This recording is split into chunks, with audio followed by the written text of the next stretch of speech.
পোনপ্ৰথমতে আজি ইয়াত কৃষক মুক্তি, ছাত্ৰ মুক্তি আৰু ৰাইজৰ দলৰ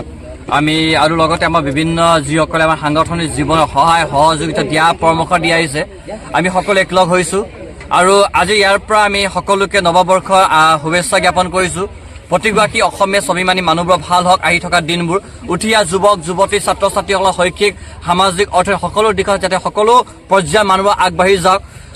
আৰু ইয়াত আমি এটা বস্তু খুব মন কৰিছোঁ, ইয়াত যিহেতু সকলোৱে জানে কৃষক মুক্তি ছাত্ৰ মুক্তিত সকলো জাতি জনগোষ্ঠীৰ সতীৰ্থসকল আছে, গতিকে প্ৰতিটো জাতি বা জনগোষ্ঠীৰ সতীৰ্থসকল ইয়াত একলগ সমাৱেশন হৈছোঁ, আমি ইয়াত একগোট হৈছোঁ। আৰু ইয়াত আমাৰ পুৰণি দিনত আমি যি ভুলবোৰ কৰি গৈছিলোঁ বা ভুলবিলাক কুটিবোৰ থাকি গৈছিলে, সেই সকলো কথাবোৰ পৰা তেওঁলোকে আমাক